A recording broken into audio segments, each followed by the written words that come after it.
mbokk yi jërë ngeen jëf si ànd beeg ITV daleen ak jàmm ci bile jotaayu xibaar bokk na si li si gën a fës si Sénégal am na yeneen juróom-ñaari nit yu am coronavirus téeméer ak juróom-ñett yu ñu doon saytu seen yaram ci ñoom ñoo ñekk am nag ñaar ñi jaxasoo bu ñu jaxasoo ak ku ko am moo leen koy yóbbee juróom yi nag dañu ko jëlee ci dëkk bi suñu sukkandikoo ci docteur Aloyse Waly Diouf njiital cabinet bu jëwriñ bi ñu dénk wàllu wér gu yaram daañu teewlu ay kàddoom ci biir xibaar yi.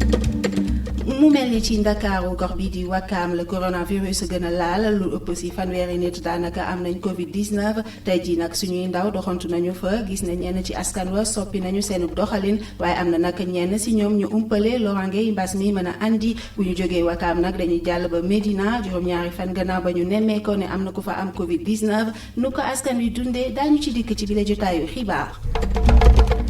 Covid-19 bari na ay fànn yu mu laal waaye ba tey ji wàllu xëy mi ngi dëgërlu donte nag bu mbas mi wéyee jafe-jafe mun naa am jëwriñ ju ñu dénk wàllu xëy mi moo doonoon ganu matinal bu iRadio ak ci ITV bokk na si la mu xamle muy ne nag dogal yi njiitu réew mi jël mën naa téyendi googule wàll ci jamono gu nga xamante ne ku xam-xamam màcc ci wàllu koom mi ngi ñuy xamal ne junni milliards yooyu njiitu réew mi dugal ci jàppale gi mën naa bañ a doy suñu demee ba nga xamante ne Covid-19 abalewul fileeg weeru juin jàpp sulet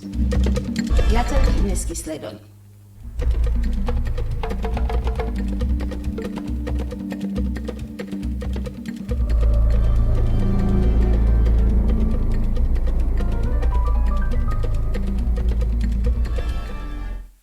Sénégal am na yeneen juróom-ñaari nit yu fi am coronavirus ci téeméer ak juróom-ñetti nit yi ñu doon saytu seenub yaram ñaar ñi nag dañu ko leen ka wàll juróom yi dañu ko jëlee ci dëkk bi suñu sukkandikoo ci docteur Aloyse Waly Diouf mi nga xamante ne moo di njiital cabinet bu jëwriñ gi ñu dénk wàllu wér-gu yaram ñu teewlu ay kàddu.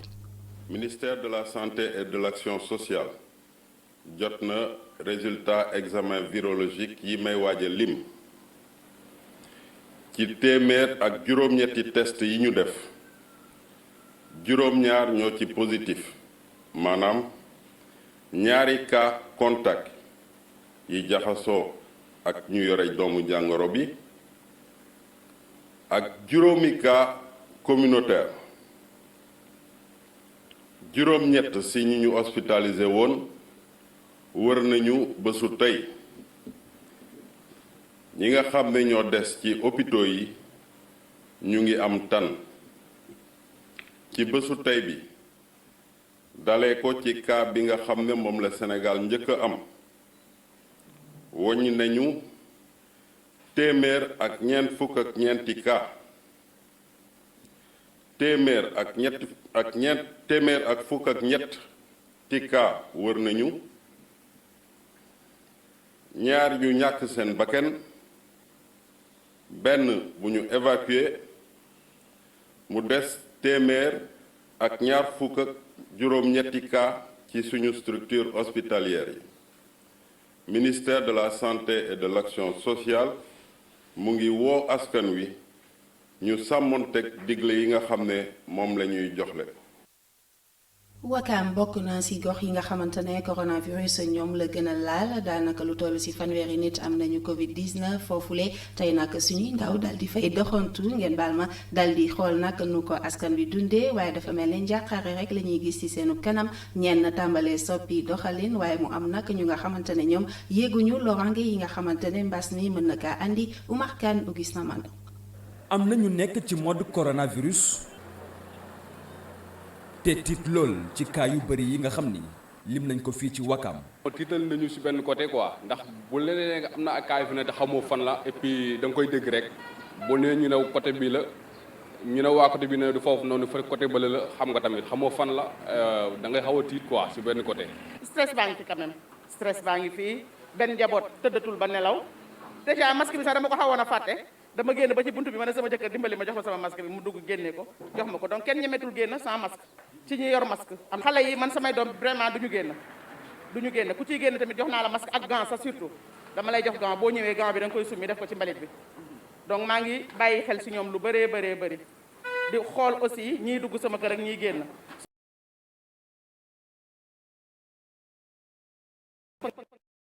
te defe naa loolu mooy li nga xam ne moom moo ñu mën a dimbali. ak ñi nga xam ni dafa mel ni yëgaluñ ko seen yaram. te soppiwuñu dara ci seen dundin. am na ñoo xamante ñoom faalewuñu ko seede du ñëpp nag ñooy bokk nekk benn il faut ñii am ñu ko gëm totalement mais am ñoo xamante ni moom ret di dunduñu ko quoi ndax ni ñuy comporté woo ba tey changé ñu seen habitude nii doxee ba tey ñi ngi doxee ba tey. ñàkk bàyyi xel ak xataayu dëkkuwaay yi bokk ci li mën a waral kaa yi bëri fi lool bu ñu sukkandikoo ci ñenn ñi. boo xam da di lieu boo xamante ni comme li ñuy wax ay Kër Massar yi mais woo xam tamit fen ëpp ko population tamit dafa bëri trop franchement xam naa lu si yëpp moo tax kaa yi tamit man bi ma déggee corona bi dama ne mënu fee ñàkk ndax nit en fait nit ñu bëri nañ trop macha allah. Wakaam dafa bëri ay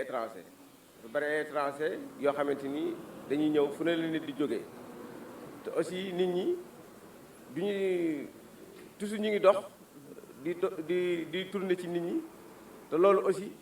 bari na ci loo xamante ni lu koy indi ci la bokk. malgré sensibilisation yi ak ñaari nit yi ñàkk seen bakkan ci coronavirus bi ak itam yokkute cas communautaire yi yenn sénégalais yi ñoom ñu ngi wëy di mel ni dara xewul. Oumar Kane bu ñu jógee Wakaam ñu dal di delluwaat ca Médina weer juróom-ñaari fan gannaaw ba ñu nemmeekoo ne am na ku fa am Covid 19 ba tax nag ñu ber ñi nga xamante ne ñoo dëkkee ci ab immeuble ci rue 23 angle 4 tey nag ba ñu fa delloo ñi nga xamante ne ñoo dëkkee foofule dal dinañuy rafetlu matukaay yu kilifa yi jël Moustapha Gabar Diop ma fal. bi Covid 19 amee Médina ba léegi ñi dëkk ci taax bi yëpp dafa am fu ñu leen ber ñeneen ñi dëkk ci koñ bi la nag di rue 23 angle 4. ñu ngi jël seen matuwaay ngir mbas bi bañ leen laal. ñun ñi ñëw nañu yóbbu nañu paa bi yóbbu nañu waa kër gi ñun tamit ñu ngi resté sur la place del suñuy matuwaay di liggéey. au début moom gars yi nan nañu romb di xool immeuble bi di daw ñenn ñi bu ñu xoolee xam ne fii la nañ dévier mais avec le temps ba ñu demee ba ci léegi nii dans une semaine après affaire yi wàññeeku na quoi ñun ñee ngi romb di dox seen matuwaay mais contact yi ñu daan liggéey ak suñuy client ba tey mi ngi daw. waaw li ñu seqaloo ak ñoom confiance bi lañ soxla si ñun te loolu mi ngi daw suñu diggante ak ñoom leneen la ci des dañ koy dénk yàlla parce que mënuñu surveiller lépp. donte feebar baa ngi ci koñ gi boutique yi ñu ngi wëy di jaay. maanaam du feebar boo xamante ni ñëpp ñu mën nañ ko quoi am na ñoo xamante ni dañuy dawal compréhension am na ñoo xamante ni dañuy naan parce que fii am na dañuy daw fii nii quoi comprendre nga xam nga loi moom loi la rek quoi suñ xasee ba appliqué benn loi il fallait que ñu respecté ko mais métti na trop quoi. parce que da nga daan liggéey ba ay 2 heures 3 heures du matin maintenant léegi 20 heures rek nga wàcc métti na quoi mais tamit baax na d'une part parce que pour que ñu xeex benn affaire moo waral ñu tëral lii nii xëy na bu lii nii jàllee ku nekk da ngay continuer ci say activité normale. mag yi dëkk ci koñ bi nag ñoom jàpp nañu ni nit yi war nañu soppi seen doxalin.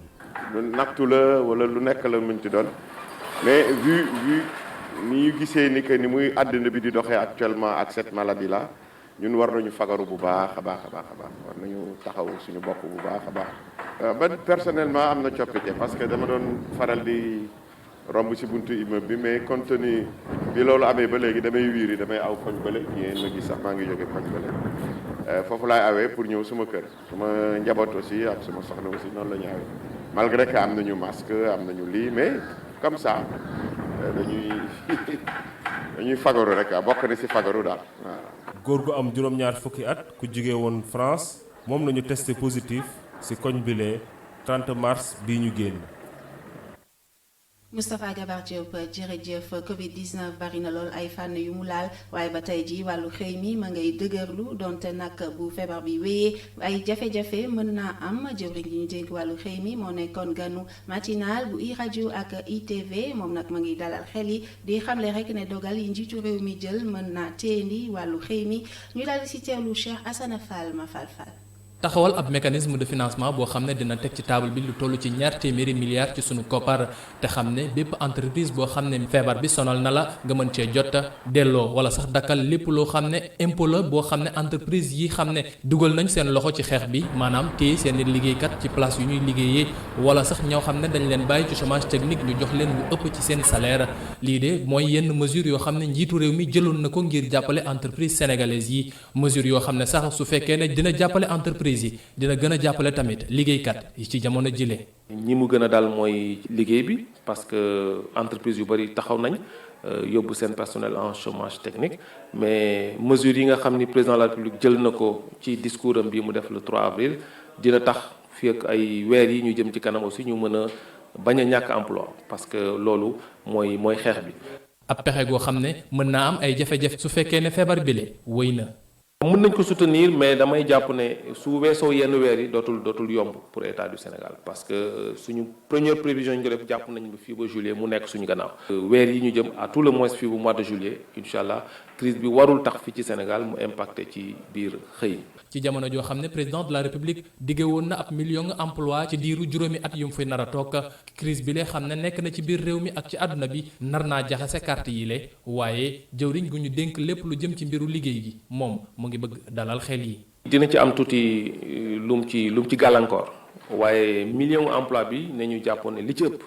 ci emploi moo xam ne ñoo xam ne dañuy def seen yëfi bopp la. te loolu malgré crise bi ñu ngi ciy liggéey ba léegi parce que état tamit du crise dafa am rek nga taxaw donc ñuy continuer di liggéey pour que li nga xam ni moo taxoon xale yi du ñu am liggéey bu moomal seen bopp mooy ñàkk xam-xam bi loolu ñu ciy liggéey ba léegi parce que projet yooyu ñu ngi def. junniy milliards yi nga xamante ne njiitu réew mi Macky Sall dugal na ko ci force Covid 19 mën naa bañ a doy bu fekkee ne mbas mi dafa dem ba weesu weeru juin jàpp sulet lu ni mel nag la borom xam-xam bi màcc ci wàllu koom di Abou Kane njiital département bu économie bu FASEG daal di xamal ñu teewlu ko ci micro Cheikh Assane Fall. mesures yu nguur gi jël yépp ñun jàpp nañ ne ay mesures sociales yoo xam ne ça vise à protéger les consommateurs à protéger les employés tamit maintenant. comme dañoo nekk ci dëkk boo xam ne amuñu doole trop gëm nañu ne lii état bi def dina jàppale mais à condition que crise bi bañ a yàgg lool ndax état bi 1000 milliards yi mu génnee nii yaakaaruma mun koo defaat fii ak ñetti weer te loolu sax ñu ngi nekk di wër ba léegi ay contribution te ñi ñuy protéger employés nii ñu ci bëri employé formel bi la rek te xam nañ ne économie bi secteur informel bi moo ko téye te ñooñu noonu war nañu seet ay moyens pour identifier leen am si ñun ci jàppale c'est vrai que mën nañu jàppale ñëpp ci secteur informel mais xam nañ ne secteur informel ab chaîne la dafa am ñoo xam ne ñoom ñoo wax le gros informel ñooñu mën na leen identifier jàppale leen ndax ñi ci des nit informel yëpp ci ñooñu la ñuy dépendre. ca Mbàkke moom dimbalante gi moom ma ngay wéy tey ji naka kuréel gi nga xamante ne moom la ñu dippee xale yi nit yi daal dinañu fay maye wàllu dund ñu teewlu ci Gora Ndak Lo Thierno Faye. ñuy yëngu ci wàllum caada ak cosaan ndaw ñi fekk baax ci Mbàkke dugal seen loxo ci xeexub coronavirus loolee tax ñu yëkkati la ñu am ngir jàppale ñii di waay laago yi. loolu nag wax dëgg yàlla day loo xamante ne annuel lañ koy def mooy sunu jour anniversaire groupe bi dañ ci dënk social maanaam at mu jot dañ koy def di gestu silmaxa yi mboolem kuy handicap moteur handicap visuel wax dëgg yàlla comme ni ko Baye daan waxee rek liy rafetlu la. parce que dañuy bëgg suñu moroom association yi tamit ñu jàpp si parce que tamit boo dee association nekkal nga fi askan bi fi nekk war na gis seen bopp si mbir mi te ñoom ñii dara gënu leen yeyloo ndimbal bi ñun nag ñoo ngi dëkk Mbàkke association culturelle lañ jëm si wàllu théâtre wax dëgg yàlla ñooy jouer acte bi ngir participer ko suñu population. ci loolu président bu association xale yi ndiit yi sàkku it ci ñooñam ñu gën a jëmmal ndimbalante gi. yemuñ fii parce que am na ñoo xam ne doon néew doole si askan wi. ñoo jël ci selmaxa yi du tolloo 15 personnes parce que fii am ñu ne fii am na ñoo xamante ñu ngi seen kër dana war dem jox leen ko ak ñeen ñi nga xam doon néew doole noonu la ko fas yéene lawale ci askan bi yëpp parce que boo gisee ordre de chevel bi dana war a xeex pour corona jóg fi parce que bu mu jugul rek suñu ay fitna la day gën a métti ci ñun kon nag nan fexe population bi yëpp ñi tane te am yàlla dénk leen koom-koom nan gestu ñi nga xam ne ñoo toll ci diggante pour jàppale leen parce que néew doole yi bari na lool le président day joxe am na solo mais dama yaakaar mu daj fépp moo tax may lancer message sama mbokk association yëpp nag kenn ku ne génne li sa kees as tuut nga jàppale si ña nga dendel si ñoo xamante ne ay yelloo ndimbal bi loolu lay lancer message comme association yëpp quoi. mu di jëf ju président bi jiite association handicapé yi nekk ci Bawol rafetlu. ca di ko ñaanal nag ci turu handicapé département bi yëpp Touba ak Mbacké yëpp yàlla taw fexeel association bi culturelle bi jiitu yàlla defal ko ay taw ndax fii muy indi affaire bi nii am na solo trop parce que jamonoy coronavirus indi ni ko ceeb indi ko eau de javel nit ñi eau de javel bi sax naam am na solo trop ay lim ci boole moo ëpp solo ci ñun handicapé loolu rek lañ bëgg ñu ngi lancé appel ci association yi nekk ci département bi nekk ci région bi yëpp nañ def association d'uti bi parce que lii am na solo trop. ci Touba naka noonu it ci Mbacké ndimbalante gi di wéy loolee tax xale yi ndiit yi ne kenn du leen jiitu ci njaboot yi seen loxo jotul ginnaaw. Gora Ndack Lo jërëjëf bu ñu jógee ba Mbàkke dañuy daldi dellu si waat ci Ndakaaru gëstu bés bi tey ñu ngi ko jagleel menuisier métallique yi nga xamante ne dañuy defar ay lavement ci jamono gu nga xamante ne Covid-19 lëmbee na àdduna Cheikh Sall Barasso. Golf Sud liggéeykatu atelier métallique bi ñu ngi si waar wi bu baax a baax jamono ji nga xam ne mbasum coronavirus ji mu ngi fii si réewum Sénégal ñu ngay dagg di defar ak rassembler li nga xam ne moo jëm si ay raxasukaay yi nga xam ne Mamadou Saliou Diallo mii moo ko xalaat mooy ay fent yoo xam ne jamono ji njariñam kenn dootu ko nattable. Tu vas verser 20 litres de l'eau ici, tu fermes. Après, il y a un robinet ici. Il y a un système lavabo comme mais ici, fii ngay tiimal say loxo où tu mettre les mains. Quand tu appuies le pédale, l'eau coule. Pendant tu frottes le savon, tu n'es pas gaspillé de l'eau. nii ngay def nii raxas say wee. léegi ndox bu tilim bi dafay dem direct ci suuf. y a un réservoir au sale. yi la jumtukaay yi raxasu ak set ak sellal Mamadou Saliou Diallo fu mu ëpp fu mu ko yóbbu nag moo di si bërëb yi nga xam ne dafay dalal ay mbooloo mu bari si ay kàddoom dafa doon lu mënta ñàkk fi si réewum Sénégal. lave-mains bi dañ ko créé depuis 2007 créé nañ ko depuis 2007. Sénégal soxla na raxasukaay parce que fii avant maladie bi di ñëw di Covid-19 gis nañu ne xew-xew diine bari na fi comme boo waxee màggal bu jotee sénégalais yépp foofu la ñuy dem te fu nit ñi daje rek dañuy soxla ñu am hygiène de main pour ñu bañ a wàllante parce que bu leen fàttee hygiène de main soxlawul feebar bii rek di coronavirus même bu fi jógee mais soj dafay gaaw a wàlle moom it te soj day sonnal nit même bu la dul rëy mais da lay sonnal méttitu bët yooyu di Apollo bu ñëwee dafay jàpp ñu bëri te loolu yépp ci manque hygiène de main moo koy indi. jumtuwaay bi bu xarañee lool te am solo dafa fekk ni moom mii xaalul léegi ba jàngoro ji ñëw mu xalaat ko Mamadou Saliou Diallo jot naa am ñetti raaya yu ñu ko ràññee donte projet bi ànd naa xarañte ak jumtuwaay yi mucc ayib taxul nag mu am jàppale ñi nga xam ne ñoo ko war a taxawu moo xam DER la wala FONGIP amul kenn koo xam ne bëgg na koo dooleel. ay yeneen hôpital clinique ñu may woo un peu partout ay nit yoo xam ne dañoo dëkk seen kër bëgg a lave-mains ñu may woo am nañu bari tuuti ñu ma livré. une trentaine livré naa une trentaine depuis maladie bi tàmbale au fur et à mesure ñu ngi débrouiller di avancer ñun tamit bëgg nañu état gis lu ñuy def mu jox ñu financement ñu créer emploi de jeunes développer invention bi tey normalement su ma amoon financement état DER wala FONGIP donc actuellement sous région bi yépp dañ doon ñëw fii di jënd lave-mains parce que gis nañ lave-mains yi daw partout ci Afrique mais sunu bos macha allah yàlla def na oyof na rafet na te mën na egg ci askan wi. buñ leen doolee doole tuuti rek artisanat bu Sénégal dina doon lu mucc ayib te it ñi ci yëngu dinañu gis seen bopp bu baax a baax si moom le wàll te it tax ñi nga xamante ni bii ñuy yëngu fu nekk mën a am ak cet ak sell waaye tamit mën a sàmm seenum koom ni mu waree. Cheikh Sall jërëjëf ñu dem ba Sédhiou foofe nag ay produits alimentaires ak itam ay kit jëm ci wàllu fagaru gi lañu fa maye ñi amal lu ni mel moo di waa AJS bokk na si ñu ko jagleel ñi ci ëpp ay jigéen lañu ki nga xamante ne moo di Joséphine Ndaw moo di coordonnatrice boutique de droit bi nekk ci Sédhiou ñu teewlu ko ci micro Ousmane Demba. tey jii association des juristes sénégalaises ak partenaires am yi dañu ñëwoon tey fii ci boutique de droit pour jàppale ñi nga xamante ne ay victimes lañu. victimes yi nga xamante ne dañu neew doole ñu tuddee leen ay bénéficiaires tey jii nag AJS dafi ñëwoon pour indil leen ndimbal bi nag mën nañ wax ne ci mi ngi jëm ci ay produits yi nga xamante ne mën nañ ko tuddee suukar saaku ceeb saabu eau de javel madaar ndimbal bi nag li ko tax a jóg mooy jàppale victimes yi parce que gis nañ ne instant bi ni situation bi ñuy dund xaw na metti tuuti looloo waral tey ñu xalaat leen bénéficiaire de la boutique yi ñu xalaat leen pour indil leen lii di ndimbal waaw bénéficiaires yi nag mën nañ ne ay victimes lañ ay victimes de violence su ma nee victime de violence maanaam ñi nga xamante ne tey jii seen néegu sëy ñu ngi dund yenn xeetu métital yi aussi di wax ne rek tey jii dafa am ñu ci ciblé waaw ciblé nañu au nombre de 19 victimes pour jàppale leen waaw pour wan leen ne ñu ngi leen di xalaat et que aussi ñu ngi marqué suñu solidarité ci situation bii ñuy dund. si nañu ci pàcc ba ñuy saytoo coronavirus na mu tolluwaay ci diwaan yi tey nag ñu daal di dem ba Géejawaay fekk fa Mamadou Lamine Fati. salaamaaleykum Oumou Khayri Baas di la ziar bu baax a baax di ziar bépp téléspectateur buy seetaan ITV di wax ne rek point bi nga xam ne ñu ngi koy tàmbali tey jile dinañ ko tàmbalee ci wàllum dem beeg dikk bi le tey joo ko seetee dem beeg dikk bi tar na bu baax a baax rawatina ñi nga xam ne ñooy jógee Dakar mooy ville bi di ñëw ci ki nga xam ne mooy banlieue bi le ñu gis ne ñi oto yi nga yu bari yi nga xam ne dañuy jóge Dakar di ñëw si yoon bi dañuy respecté lii nga xam ne mooy consigne yu policiers yi wax maanaam bu kenn ëppal ay client ci biir oto bi le dañ koy respecté waaye suñu ñëwee ba weesu Dakar ba dugg biir banlieue da ngay gis ne oto yu bari respecté tuñu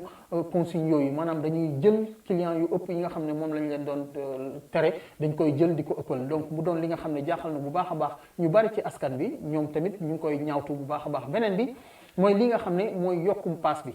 fii nga xam ne woon tey da nga fa doon fay ñaar fukk tey da nga fay fay juróom fukk wala yenn saay sax téeméer ngir mën a dem fee nga xam ne da nga fa doon fay